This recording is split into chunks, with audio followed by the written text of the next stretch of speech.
Now that we know the rules of debit and credit, we are going to use those rules of debit and credit to record transactions in a formal manner.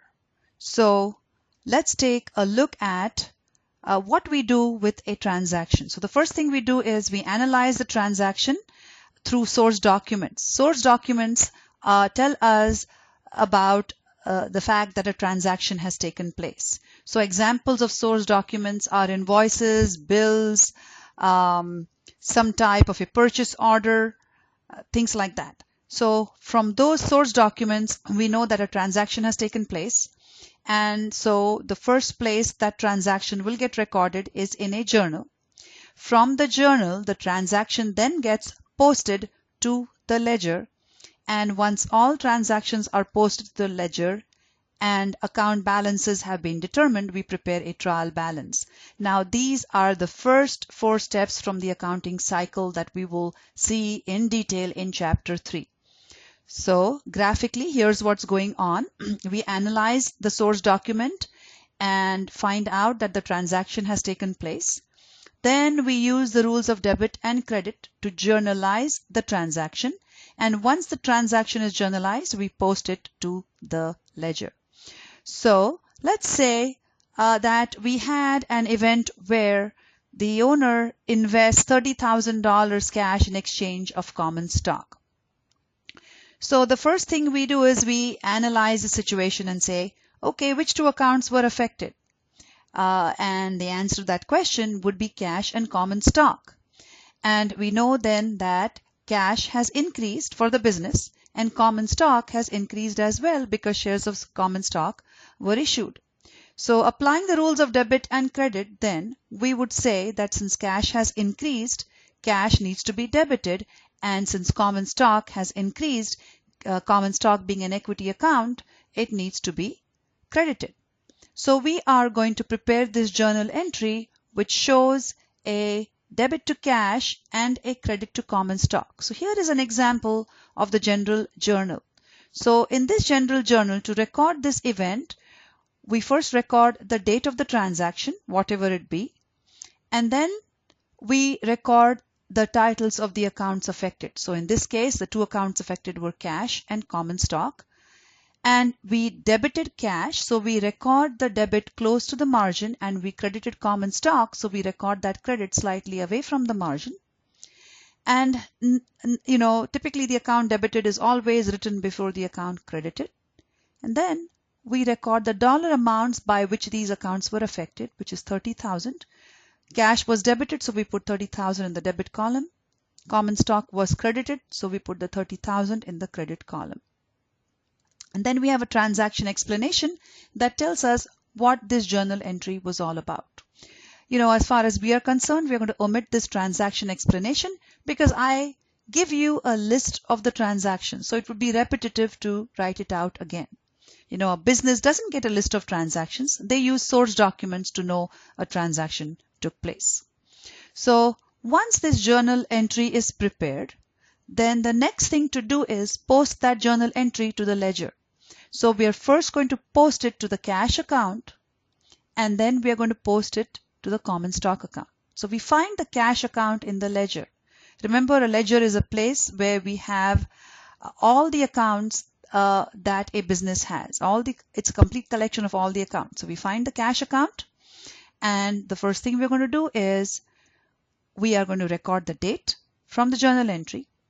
And the cash account will include all the times where cash was affected. So we're not going to rewrite the journal entry, but we're simply going to record the information about cash.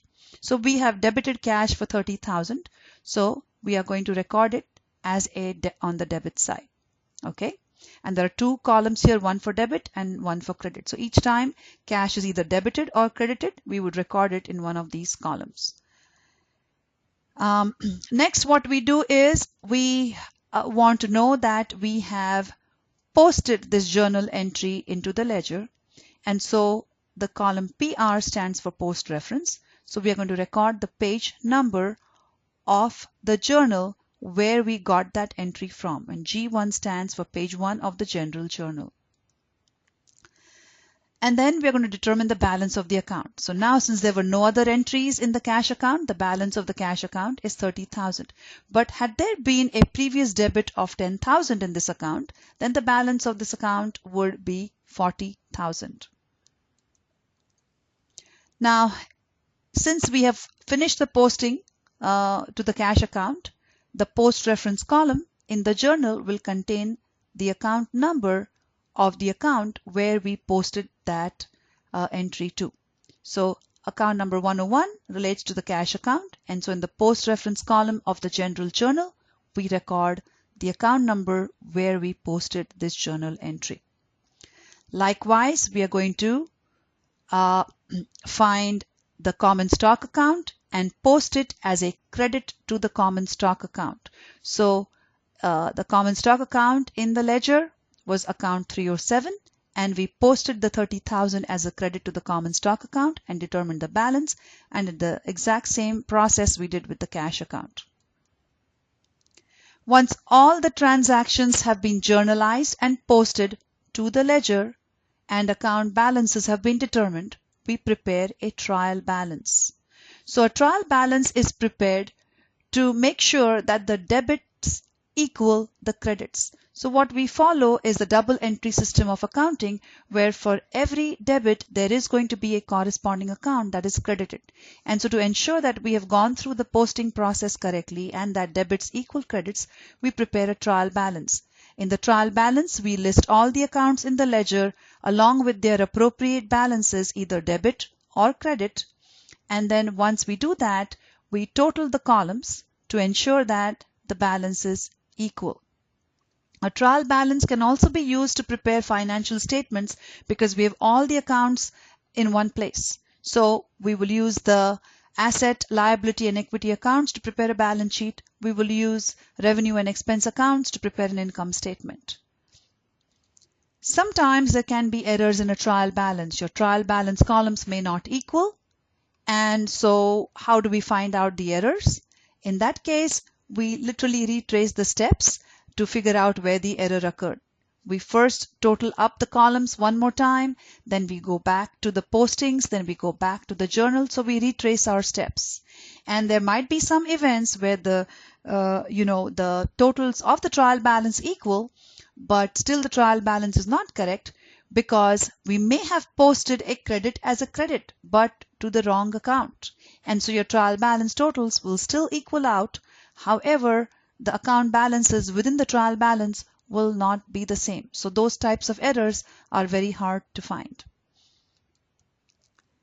So now I want you to do is, I want you to see the video where I have solved a problem where we have a list of several transactions that we've journalized, posted, and prepared a trial balance with. It's a very complete problem, and it's I must caution you, a very, very long video. So you may want to pause and then watch it again. But the reason it's this long is we followed the transactions right from the time of journalizing to posting and then preparing a trial balance. And I must tell you that we are going to substitute ledger accounts with T accounts. Ledger accounts are very cumbersome to draw out, and so we're going to substitute ledger accounts with T accounts. They're essentially the same thing. They have a debit side and a credit side, but they're just easier to prepare. So as you watch the problem solving, you will notice that we have used T accounts and not ledger accounts. So this is a very important chapter. This wraps up chapter 2, and I hope you understand every bit of this chapter, because once again, this is one of the most important chapters in this course.